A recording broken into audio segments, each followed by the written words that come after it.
आता आपल्या आवडत्या मालिकेचे संपूर्ण भाग मालिका प्रसारित झाल्यानंतर लगेचच पाहू शकता फक्त सन नेक्स्ट वर. भारतातील प्रेक्षकांसाठी मोफत सेवा.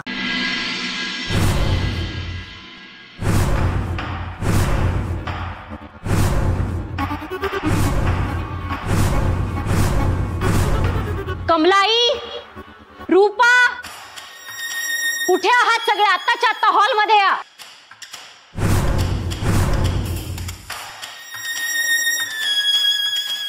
काय झालं ताईसाहेब? तुम्हाला काही हवं होतं का? मला माझ्या प्रश्नाचं उत्तर हवंय. हे इथे काय करतायत? काय विचारतेय मी? हे इथे काय करतायत? त्यांच्या इथे असण्यामागे त्यांचा काहीच दोष नाहीये. त्यांनी इथं थांबावं म्हणून आम्हीच त्यांना आग्रह केला होता. का? त्यांच्या हाताला खूप लागलं होतं ना, आणि रक्तही खूप आलं होतं. त्यात तुमच्यावर हल्ला झाल्यामुळे तुमचीही काळजी वाटत होती. बास. यांना इथे थांबवण्याची समाजसेवा तुम्हीच केली ना? मग आता तुम्हीच यांना सांगायचं. माझ्यावर हल्ला झाला हे कारण पुढे करून ते जर कायमच इथे राहणार असतील तर ते शक्य नाहीये. मी माझी आणि माझ्या जवळच्या सगळ्या माणसांची काळजी घेण्यास समर्थ आहे. बरोबर आहे तुमचं म्हणणं, पण त्यांच्या पण हाताला जखम झाली ना. अशा वेळी माणूस स्वतःच्या घरी असेल तर नीट मलमपट्टी करता येते ना. किती भोळ्या आहात तुम्ही कमलाई. काही माणसांना रक्ताच्या नात्यापेक्षा पैशांची किंमत जास्त असते. काल त्या बुरखेदारी माणसाचं अचानक आपल्या घरी येणं आणि मग माझ्यावर हल्ला करणं आणि हे जे काही स्वतःला सुपरमॅन समजतायत त्यांनी मध्ये पडणं, मला त्यांच्या तावडीतून वाचवणं, हे सगळं काय आहे? याआधी कधीच आपल्या घरात कुणी घुसून हल्ला केलेला नव्हता माझ्यावर. मग काल हल्ला होणं आणि यांनी वाचवणं हा सुद्धा प्लॅन आहे असं नाही वाटत तुम्हाला? अहो ताईसाहेब, तुम्हाला वाचवत असताना त्यांच्या हातातून किती रक्त येत होतं हे आम्ही पाहिलंय ना. काही माणसं हरामखोरपणाच्या बाबतीत खूप पोचलेली असतात. प्लॅनचा भाग असेल ना तर ते स्वतःचं रक्त सांडायलाही मागे पुढे बघत नाहीत. नुसतं पातेल्यात दूध आहे म्हणून एखादं मांजर जसं दुधाच्या आशेने पातेल्याच्या भोवती घुटमळत असतं ना, तसाच प्रकार आहे हा. 100 करोडची प्रॉपर्टी आहे. प्रॉपर्टीसाठी सुद्धा काही लोक असेच घुटमळत असतात आपल्या आजूबाजूला. सगळं नाटक आहे कमलाई, आणि हे लोक नाटक करण्यात फार माहीर आहेत. खरं काय खोटं काय कळत नाही. आणि माझ्यावर विश्वास बसत नसेल ना तर ती तृप्ती आपल्या घरी कशी आली होती ते आठवून बघ एकदा. ती तर आत्महत्या करायला गाडीसमोर उभी राहिली होती ना. तुझा विश्वास जिंकून या घरात येण्यासाठी ती जर जीव देण्याचं नाटक करत असेल तर त्याच्यासमोर हात कापून घेणं वगैरे काहीच नाही. सॉरी ताईसाहेब, कमला मावशी एवढं समजवत असताना पण मी. तू नको सॉरी म्हणूस, यात तुझा काहीच दोष नाहीये. समोरच्याला मदत करणं हा चांगुलपणाच आहे, पण समोरचा तसा असेल कशावरून? इथे ज्या माणसांना मी आपलं मानलं होतं ती माणसं केलेले उपकार विसरलेत. बाकीच्यांचा तर सोडूनच द्या.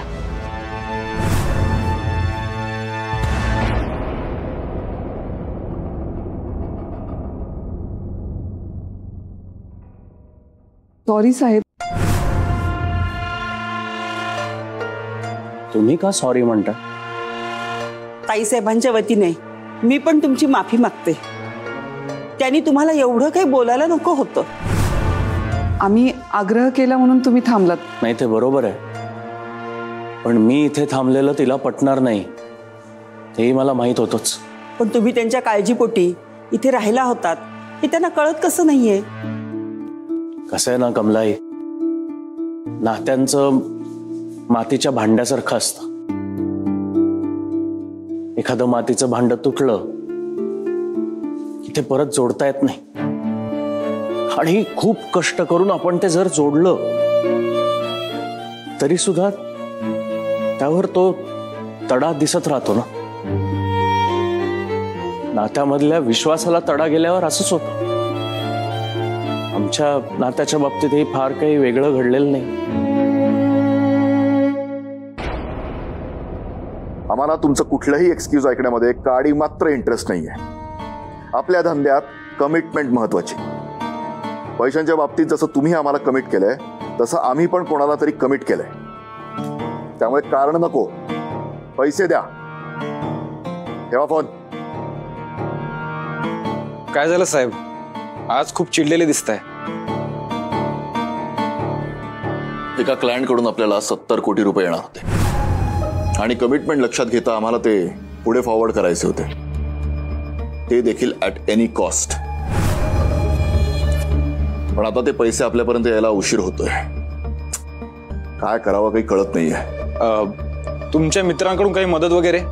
सगळ्यांचेच काही ना काहीतरी प्रॉब्लेम चालू आहेत. साहेब आपण मदत केली असती, पण 70 कोटी म्हणजे 70 वर किती शून्य असतात तेही माहित नाही आपल्याला.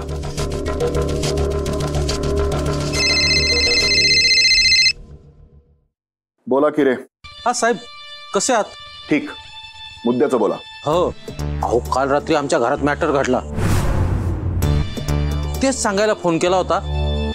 तसं तुम्हाला माहीतच असेल म्हणा. हो, तुम्ही सांगितल्याशिवाय आम्हाला कसं कळणार आहे? नाही म्हणजे काल रात्री एक माणूस आमच्या घरात शिरला मैत्रिणीला मारण्यासाठी. हो, तिची विकेटच पडणार होती, पण नशीब थोर म्हणून वाचली. काय सांगताय? मैत्रीवर हल्ला? साहेब एक सांगू का, आमच्या घरात वाऱ्याला जरी शिरायचं असेल तरी तो आधी तुम्हाला विचारत असेल. नाही म्हणजे एवढी बारीक नजर तुमची आमच्या घरावर असते. मग असं असताना हा जो कोणी माणूस आहे तो आमच्या घरात तुमच्या परवानगी शिवाय शिरला असेल यावर माझा तरी विश्वास बसत नाही बा. शेवटचं सांगतोय, हा तुमचा भ्रम आहे. खरंच मैत्रीच्या जीवावर कोणी उठलं असेल तर तुम्ही सांगितल्याशिवाय आम्हाला कळणार नाहीये. आम्हाला अगदी सुरुवातीपासून तुमच्याकडून ऐकायचंय. सांगताय ना? हो साहेब, हो सांगतो ना. हो म्हणजे काय झालं, तो माणूस त्या मैत्रीच्या बेडरूम मध्ये शिरला, अति बेसावधच होती आणि तो तिच्यावर हल्ला करणार एवढ्यात यश तिथे आला. पण त्याला त्या माणसाबद्दल कसं कळलं? अहो मला वाटतं तो भिंतीवर चढून बाल्कनीत येत असताना यशने त्याला आधीच पाहिलं असणार. असं घडलं तर? पण साहेब नाही हो, तुम्ही कितीही सांगत असले ना तरी माझा अजून काही विश्वास बसून नाही राहिला बा. नाही साहेब, मग अशी तुम्ही जसं शेवटचं बोलला तसं मी आता तुम्हाला शेवटचं विचारतो. या सगळ्या मागे तुमचाच हात आहे ना? कसं आहे ना मामा, कधी कधी आपल्याला सगळं काही माहिती असून सुद्धा आपण काहीच माहित नसल्यासारखं वागतो, आणि कधी कधी काहीही माहित नसताना सुद्धा सगळं काही माहिती आहे असं आपण वागतो. आता तुम्ही विचाराल की असं का? हो, अहो मी असंच म्हणणार होतो. असं का? नका म्हणू, कारण तुमच्या असं का या प्रश्नाने फक्त प्रश्नांना फाटे फुटतात. उत्तर मिळतातच असं काही नाही. काही कळतंय का? साहेब तुमच्या अशा बोलल्यामुळं माझी चढलेली उतरलेली असल्यामुळं मला खूप काही समजलं असं मी म्हणणार नाही. हो पण साहेब अगदीच काही कळलं नाही असं नाही. हा समजणं, समजावणं आणि समजून घेणं यात तुम्ही खूप घोळ करताय. एक काम करा, निवांत असाल तेव्हा या, एकदा भेटून बोलूयात. ठेवा फोन. बाय.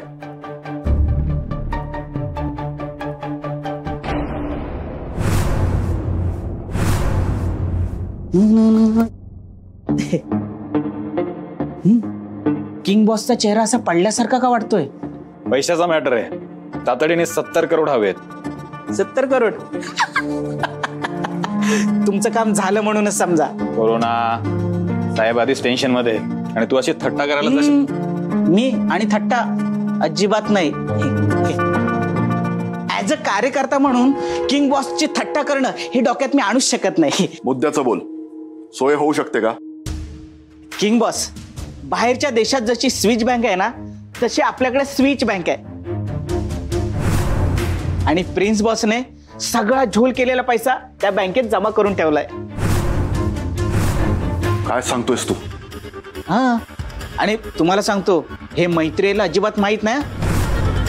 आणि हे जर मैत्रीला कळलं ना तर ते अकाउंट ब्लॉक करून टाकेल आणि आपल्याला फुटकी कवडी पण मिळणार नाही.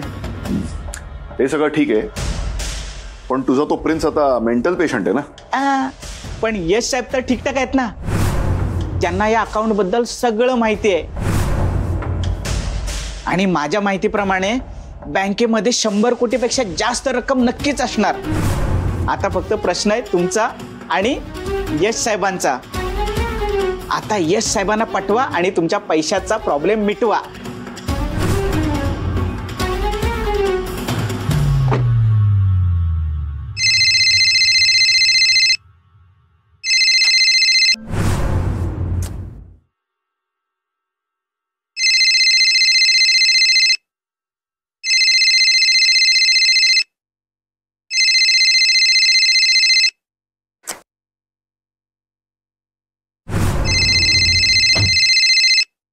अरे याचं काय आहे? Phone cut. चक्क रावसाहेबांचा फोन कट करतोय हा. आता आम्हाला पण बघायचंय की तू आमचा फोन किती वेळा कट करतोस ते.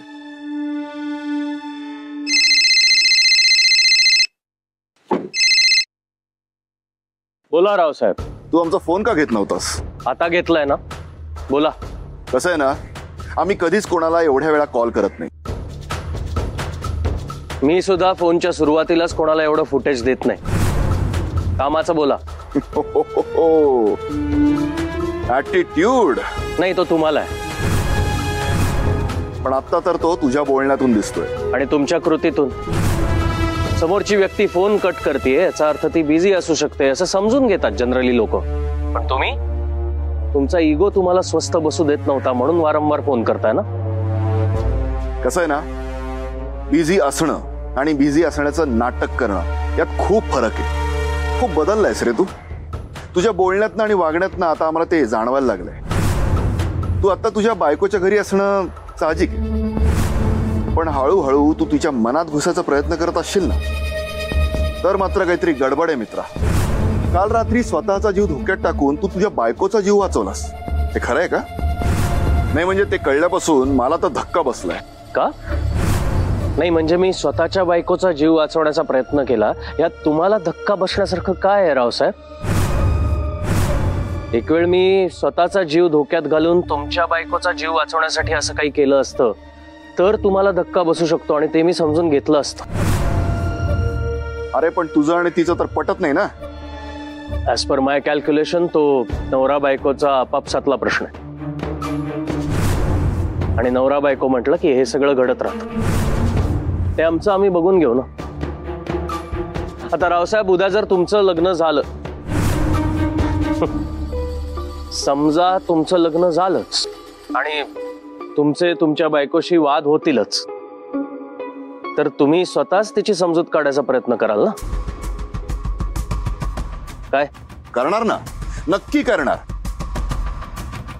पण जे काय करणार ना ते स्वतःच स्वतः करणार. स्वतःच्या बायकोला रस्त्यावर आणायची भाषा करून दुसऱ्याकडे मदत मागायला नाही जाणार. आय होप तुला आठवत आहे की तू माझ्याकडे कशासाठी आला होता. त्यात चुकीचं प्रायश्चित्त घेतोय मी असं समजा. हे बघ, अजूनही वेळ गेलेली नाहीये. तू मैत्रीकडे जाण्याऐवजी आमच्याकडे ये. तुला जे काय हवंय ते सगळं आम्ही देऊ. त्याची काही गरज नाहीये. मग भेटायला ये. पण मला तुम्हाला भेटायचंच नाहीये. तुला गप्पा मारायला नाही बोलवते मी. एक डील करायचंय. मला हेच नकोय रावसाहेब. तुमच्या बरोबर मला कोणताही व्यवहार करायचा नाहीये. तुला भीती वाटतेय का?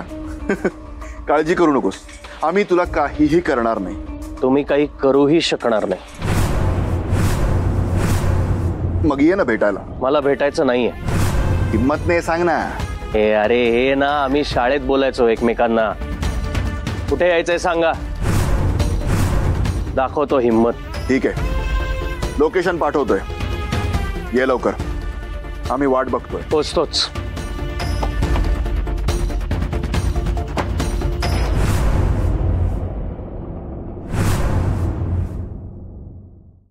आदिती, आदिती, आदिती. हाय शक्ती.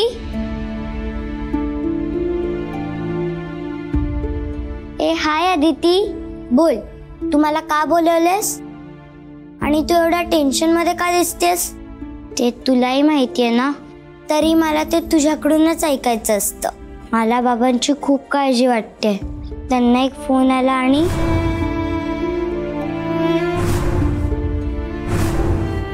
आले लक्षात माझ्या. मला आपल्या बाबांची खूप काळजी वाटते ग. बाबांची काळजी घ्यायला मी आहे ना, मग तू कशाला काळजी करतेस? बरं, तू जेवलीस का? बाबांच्या टेन्शनमुळे जेवणाची पण इच्छा नाहीये.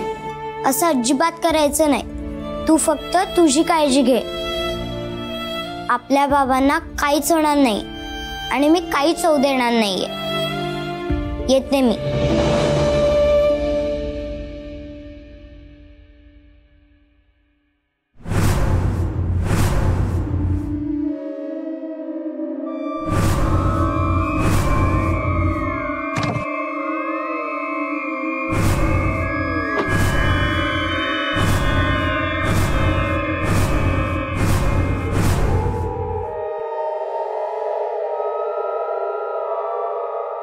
हाय. हॅलो. कसा आहेस? आणि हे काय, हाताला काय झालंय? कामाचं बोला. तुला असं नाही वाटत आहे का की तू जरा बदलल्यासारखा वागायला लागलायस? नाही म्हणजे आम्ही तसं ऐकलं होतं, पण आज तुला भेटल्यानंतर आम्हाला पण तसं लक्षात येतंय. अजूनही मुद्द्याचं सोडून फालतू गोष्टींवरती गप्पा मारताय तुम्ही. मित्रा, कूल. आपल्यात अजून असं काही बोलणं झालेलंच नाही, त्यामुळे तुला राग येईल असं काही घडलेलंच नाही. मुद्द्याचं बोलतो. आम्हाला असं कळलंय की शाळेमध्ये स्कूल टीचर आणि घरी मैत्रीचा नवरा, या पलीकडे जाऊन तुझी स्वतःची अशी एक ओळख आहे, झोलर. ओ सॉरी सॉरी सॉरी, तू मॅथ्सचा टीचर आहेस ना? मग कॅल्क्युलेटिव्ह झोलर असं काहीतरी म्हणायला पाहिजे. वेगवेगळे झोल करून प्रिन्सच्या मार्फत एका बँकेच्या अकाउंटमध्ये करोडोंची अमाऊंट दडवून ठेवलीस. खरं आहे ना? या पैशांबद्दल जर मैत्रीला कळलं ना तर काय होईल त्याची कल्पना आहे? पुढच्या काही मिनिटांमध्ये ती ते अकाउंट ब्लॉक करेल आणि तुला रस्त्यावर आणेल. आणि मैत्रीचा स्वभाव लक्षात घेता तिच्याबद्दल आम्ही बरोबर बोलतोय ना? नाही. आणि मैत्री नाही, मैत्री मॅडम म्हणायचं. मी नवरा आहे तिचा. माझ्या समोर तिच्याबद्दल बोलताना आदरानेच बोलायचं.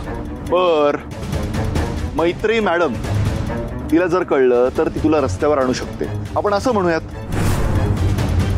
तुझ्या त्या बँक अकाउंटचे सगळे डिटेल्स आहेत माझ्याकडे.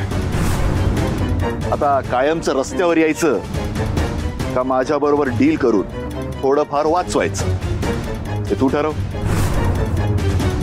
प्लॅन काय? 60-40. आत्ता मला पैशांची अत्यंत गरज आहे, त्यामुळे त्या अकाउंट मधल्या त्या पैशांचे 60% तू ठेव आणि 40% आम्हाला दे. त्यात तुझाही फायदा आहे आणि आमचाही फायदा आहे. बोल.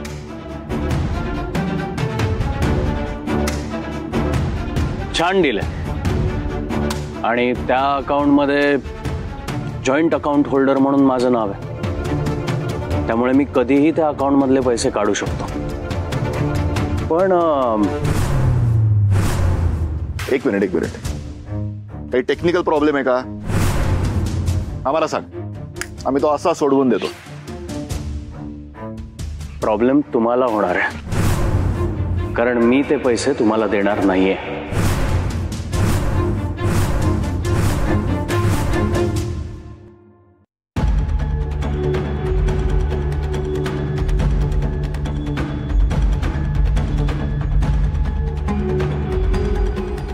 आदिती, हा काय झालंय? एवढा कसला विचार करतेस बाळा? नाही, काही नक्कीच काहीतरी घडलंय. काय झालंय? कोणी काही बोललंय का तुला? नाही.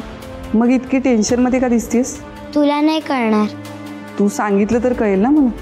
पण मी तुला सांगणारच नाहीये ना.